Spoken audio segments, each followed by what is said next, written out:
नमस्कार विद्यार्थी मित्रांनो, मी doctor S R Shelke, department of commerce, Mahatma Gandhi महाविद्यालय, अहमदपूर. आज आपण प्रोसेस कॉस्टिंगवरचा प्रॉब्लेम या ठिकाणी घेणार आहोत. तो प्रॉब्लेम मी आपल्याला वाचून दाखवतो. The Ganesh manufacturing company product passes through two distinct processes A and B and then to finished stock. It is known from the past experience that normal wastage occur in the process as under. In process A, 10% of the units entering the process. In process B, 5% of the units entering the process. The scrap value of the wastage in process A is ₹1 per unit and in process B ₹2 per unit. The expenses were as under. Process A, process B, rupees. Material consumed 9,000, 4,000. Wages 4,000, 3,540. Other expenses 3,200 and 2,000. 6,000 units were brought into process A, costing ₹6,000. Output were process A 5,300 units, process B 5,050 units. There is no stock or work in progress in any process. Prepare process account showing cost per unit of output. तर अशा पद्धतीने हा problem या ठिकाणी आहे. ह्या प्रॉब्लेमचा आपल्याला solution या ठिकाणी करावयाचा आहे. तर पहा, कालच्याच प्रॉब्लेमसारखा हा प्रॉब्लेम आहे आणि त्यामुळे नवीन यामध्ये काहीही नाही. एखादा पॉईंट नवीन आला तर मी तुम्हाला तो सांगणार आहे. तर पहा, प्रोसेस ए अकाउंट मी या ठिकाणी काढलेलं आहे. Particular unit rupees. तसंच बी प्रोसेसचे सुद्धा तेच कॉलम आहेत. तर आता ह्या प्रोसेसमध्ये प्रोसेस एमध्ये 10% लॉस नॉर्मल वेस्टेज येणार आहे. प्रोसेस बीमध्ये 5% नॉर्मल वेस्टेज आहे आणि ते स्क्रॅपमधून प्रोसेस विकलं जाईल आणि प्रोसेस एमध्ये जे नॉर्मल वेस्ट आहे ते ₹1 प्रमाणे विकलं जाईल. प्रोसेस बीमधलं ₹2 प्रमाणे विकलं जाईल आणि खाली जो खर्च दिलेला आहे त्या प्रत्येक प्रोसेसचा तो. आणि या पहिल्या प्रोसेसमध्ये प्रोसेस एमध्ये 600 युनिट इंट्रोड्यूस केलेले आहेत. म्हणून ह्या ठिकाणी लिहा 2 युनिट इंट्रोड्यूस्ड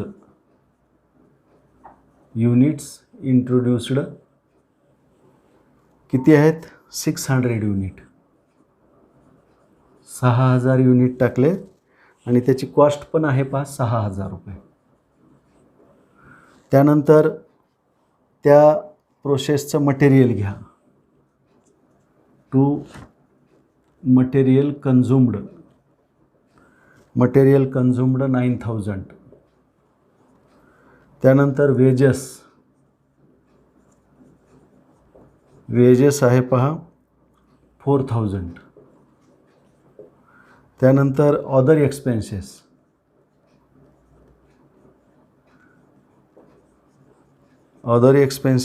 3,200 असा ह्या प्रोसेसचा खर्च आहे. तो आपण या ठिकाणी नोंदवून घेतलेला आहे. आता ह्या प्रोसेसमधून जे नॉर्मल वेस्टेज आहे ते आहे पहा 10%. म्हणून ते नॉर्मल वेस्टेज या ठिकाणी लिहा by normal wastage account. N for normal, W for wastage. Normal wastage account किती आहे? 10%. 10% ऑफ 6,000 युनिट्स बरोबर आहे हे 600 units sold at the rate of ₹1 per unit. आलं लक्षात? आता हे 600 युनिट कॉलममध्ये लिहा आणि ₹1 प्रमाणे ते स्क्रॅप म्हणून विकलेलं आहे. तर किती होईल? ते ₹600 होईल. ₹600 त्या ठिकाणी लिहा. त्यानंतर ह्या प्रोसेसमध्ये उत्पादन झालेलं आहे 5300 unit. Output where process A 5300 unit. या ठिकाणी जागा सोडा आणि खाली लिहा.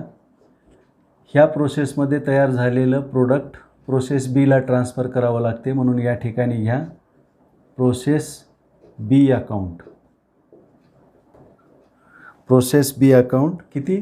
5300 युनिट. प्रोसेस बी अकाउंट 5300 युनिटचं उत्पादन झालेलं आहे. मग आता आपण याचं बॅलन्सिंग करू. पहिल्यांदा हे 6000 आणि हे 6000 आलं लक्षात. तर याचं बॅलन्सिंग होते का पहा. 6 आणि 3 9, 9 आणि 1 10ला 0, हातचाला 1, 5 आणि 1 6, म्हणजे अजून 100 युनिटचा या ठिकाणी तूट पडत आहे, तूट निर्माण होत आहे. मग ही तूट का निर्माण झाली? तर नॉर्मल वेस्टेज म्हणजे अपेक्षित वेस्ट हे 600 युनिट होतं, 10%. त्याच्यापेक्षा जास्तीचं वेस्ट झालेलं आहे या ठिकाणी, म्हणून याला काय म्हणायचं? Abnormal wastage account. Abnormal wastage account. 100 unit जास्त अजून वेस्ट झालेले आहेत, म्हणजे जास्तीचं जेवढं अपेक्षित आहे तेवढंच वेस्टेज झालं तर ठीक आहे, परंतु त्याच्यापेक्षा जास्त वेस्टेज झालं तर मग त्या ठिकाणी काहीतरी कामामध्ये दिरंगाई झाली किंवा मटेरियल हँडल करताना काही चुका झाल्या, अशा पद्धतीने ते म्हणजे अकार्यक्षमता त्या ठिकाणी दिसून येतात. आलं लक्षात. तर 100 युनिट अजून त्या ठिकाणी वाया गेलेले आहेत. मग आता त्याची व्हॅल्यू कशी काढायची? तर पहा, हे 6000 आणि हे याची बेरीज किती होते पहा. 9 6 15 4 19, 19 आणि 3 22, 22,200 रुपये टोटल कॉस्ट आलेली आहे. तर आता कालच्याप्रमाणे आपणाला या ठिकाणी कॅल्क्युलेशन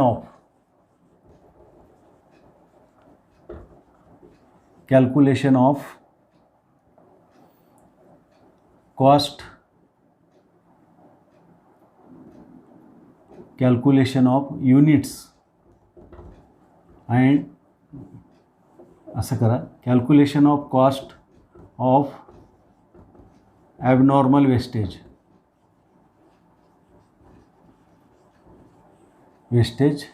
या ठिकाणी हे युनिट लिहितो मी आणि ह्या ठिकाणी अमाऊंट.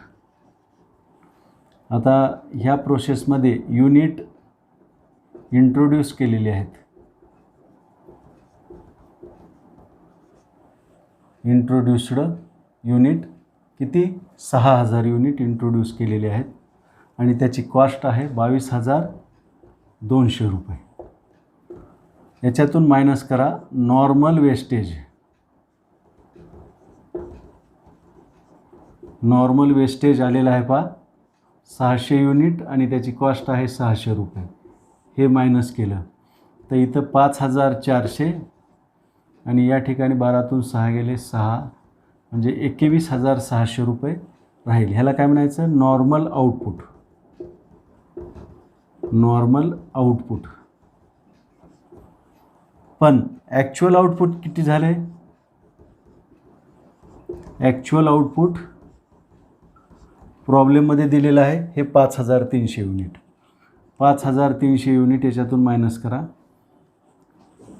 आता याची कॉस्ट आपणाला माहिती नाही, तर ती कॉस्ट आपणाला काढावी लागेल. 5300 ॲक्च्युअल आउटपुट झालं तर या ठिकाणी 100 हे ॲबनॉर्मल वेस्टेज आहे. Abnormal wastage. आता याची कॉस्ट आपणाला माहिती नाही, ते काढायची आपणाला. तर पहा 5400 युनिटचा 21,600, 5400 युनिटचा 21,600 रुपये खर्च आहे. तर 5300 युनिटचा किती?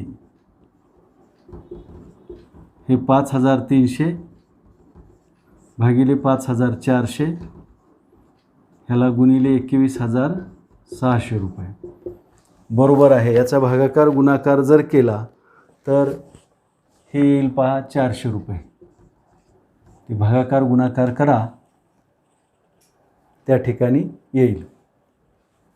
तर आता हे 400 या ठिकाणी लिहा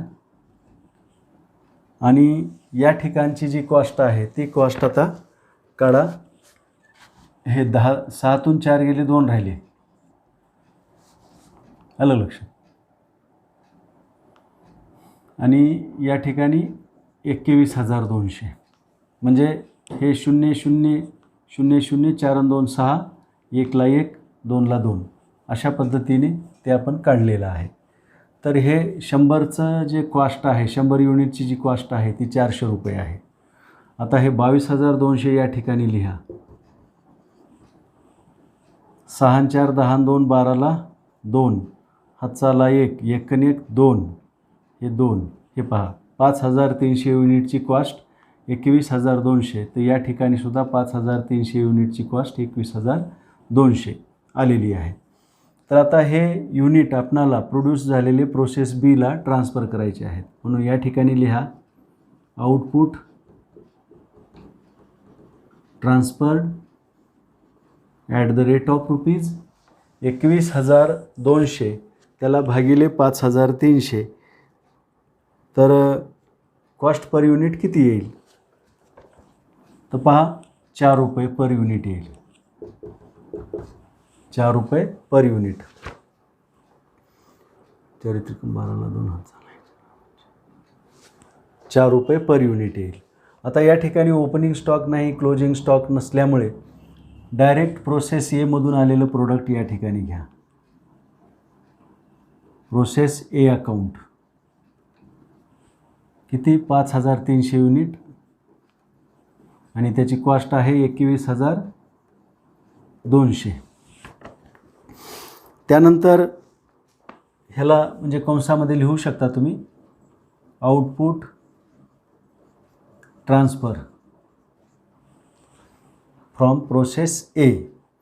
आता ह्या प्रोसेसमध्ये किती खर्च झालेला आहे तो आता आपल्याला काढायचा आहे. टू मटेरियल कन्झ्युम्ड ह्या प्रोसेसमध्ये 4,000 रुपये. त्यानंतर टू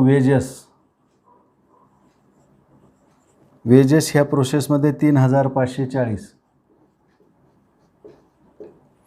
त्यानंतर other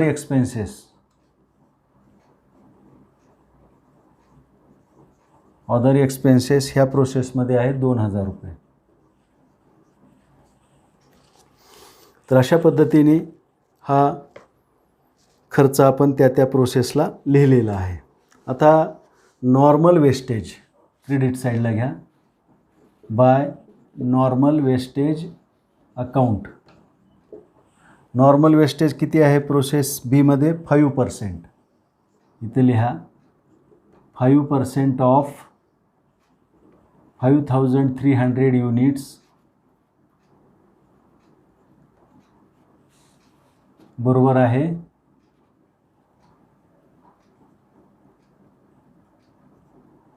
265 unit. 265 units sold at the rate of rupees 2 per unit. हे 265 युनिट इथे लिहा आणि हे 265 युनिट 2 रुपये प्रमाणे त्या ठिकाणी विकलेले आहेत. तर त्याची कॉस्ट किती होईल ते काढा. 2×5 10 बेसकम 12 10ला 0 हातचाला 1 बेसकम 12 आणि 1 13ला 3 हातचाला 1 2 4 आणि 1 5 530 रुपये आपणाला ते विकून मिळालेले आहेत पहा. त्यानंतर ह्या प्रोसेसमधून तयार झालेला जो माल आहे तो आहे 5,050 युनिट. आता याच्यानंतर प्रोसेस नसल्यामुळे प्रक्रिया नसल्यामुळे या ठिकाणी एखादी ओळ सोडा आणि खाली लिहा by finished stock account. By finished stock account 5,050 unit. आलं लक्षात 5,050 युनिट. तर पहा आता या ठिकाणी प्रोसेस बीमध्ये ॲबनॉर्मल वेस्टेजच्या ऐवजी ॲबनॉर्मल गेन निर्माण होणार आहे कारण हा मुद्दा या ठिकाणी नवीन आहे. तर हे पहा ॲबनॉर्मल गेन कसं निर्माण होणार आहे. डेबिट साईडला युनिटची संख्या आहे 5,300 आणि क्रेडिट साईडला युनिटची जी संख्या आहे ती किती व्हायली? 5, 11ला 1 हाताला आहे, 5315 व्हायली. 5315 या ठिकाणी लिहितो 5315 आणि या ठिकाणची 5300 व्हायली. म्हणजे या ठिकाणी उत्पादन 15 युनिटनं आपण वाढलेलं आहे. आपलं उत्पादन जे आहे ते 15 युनिटनं या ठिकाणी वाढलेलं आहे. म्हणून याला काय म्हणायचं? To abnormal gain account. To abnormal gain account. तर हे ॲबनॉर्मल गेन 15 युनिटचा या ठिकाणी झालेला आहे. जसं पहा वजनामध्ये घट होते, वेस्टेज होते, तसं वाढसुद्धा बऱ्याच वेळा होते. वाढ झाली की मग आपण काळजीपूर्वक काम केलेलं आहे, हँडलिंग करताना किंवा कुठलाही निष्काळजीपणा झाला नाही, म्हणून त्या ठिकाणी कार्यक्षमता दिसून येते त्या संस्थेची. तर या ठिकाणी प्रोसेस बीमध्ये 5300 युनिट टाकलेले आहेत, तर तयार झालेत 5315, म्हणजे 15 युनिट या ठिकाणी वाढलेले आहेत. मग आता आपणाला ह्या युनिटची कॉस्ट किती आहे ती कॅल्क्युलेट करणं आवश्यक आहे.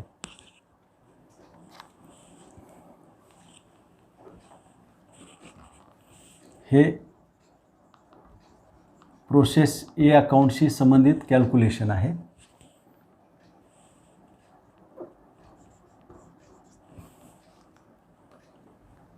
आता प्रोसेस बी सी आपण काढू.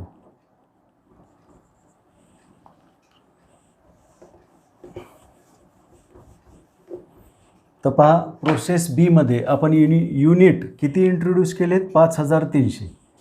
हे 5300. तर ह्या 5300ची कॉस्ट किती आहे? तर ह्या अमाऊंटची बेरीज करून घ्या. 5300च्या अमाऊंटच्या कॉलममध्ये जी रक्कमा दिलेली आहे त्यांची बेरीज करून घ्या. हे 40, त्यानंतर 5 आणि 2 7, 740, 4 आणि 1 5, 5 10ला 0, हाताला 1 3, 30,740 रुपये ती कॉस्ट आलेली आहे. पहा 30,740,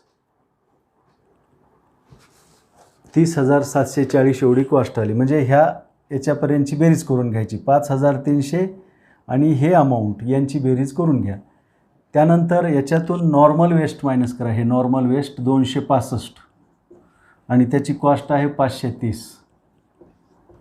हे मायनस केल्यानंतर या ठिकाणी 10तून 5 गेले 5 राहिले, हाताला 1, 10तून 7 गेले 3 राहिले, हाताला 3 3 गेलं 0, 5035 एवढं उत्पादन व्हायला पाहिजे होतं. हे 0, 4मधून 3 गेला 1, 7मधून 5 गेले 2 आणि हे 30. आलं लक्षात? म्हणजे 5300 युनिट आपण टाकले, 265 युनिट वेस्ट गेले, तर 5035चं उत्पादन त्या ठिकाणी व्हायला पाहिजे होतं. परंतु ॲक्च्युअल उत्पादन किती झालं आहे? 5050 युनिटचं. 5050 युनिटचं उत्पादन झालं आहे. तर या ठिकाणी किती युनिट? 15 युनिट जास्त उत्पादित झालेले आहेत. तर ह्याला म्हणायचं ॲबनॉर्मल गेन. Abnormal gain. आपणाला अपेक्षा होती का उत्पादन वाढेल म्हणून? नाही.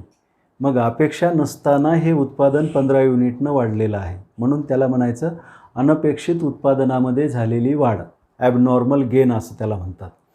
तर आता आपणाला ह्या ॲबनॉर्मल गेनची कॉस्ट या ठिकाणी कॅल्क्युलेट करायची आहे, ती काढू आपण.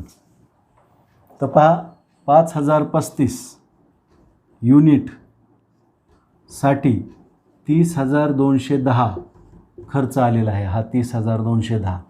तर 5050 युनिटसाठी किती येईल? तर हे 5050 भागिले 5035 गुणिले 30,210. तर पहा याची जी कॉस्ट येईल ती कॉस्ट येईल 30,300 रुपये. 30,300 रुपये येईल. मी ती कॅल्क्युलेट केलेली आहे, अजून कन्फर्मेशन करतो. 5050 भागिले 5035 गुणिले 30,210. तर पहा 30,300 एवढी त्याची कॉस्ट आलेली आहे. आलं लक्षात. तर 5,050 30,300. आता 30,300 मधून 30,210 मायनस केलं तर 90 रुपये येईल. आलं लक्षात. म्हणजे ह्या 15 युनिटची जी कॉस्ट आहे ती 90 रुपये आहे. ती 90 रुपये त्या ठिकाणी लिहा. आणि 5,050 युनिटची जी कॉस्ट आहे 30,300 ती ह्या युनिटच्या समोर लिहा 30,300. आता बेरीज करा. 30,500 830 30,830 हे 0 3 5 आणि 3 8 हे 30. आता इकडची सुद्धा बेरीज आपण करू. 5,315 येते का बघा. 5,315 आणि ह्याची बेरीज 30,300 येते का बघा.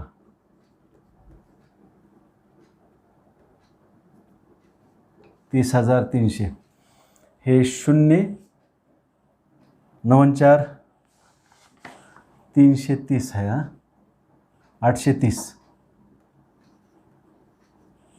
30,830 हे 0 9 4 13ला 3 हातचाला 1 3 5 आणि 3 8ला 8 4 आणि 1 5 आणि 5 10ला 0 हातचाला 1 3 असं म्हणजे 30,800.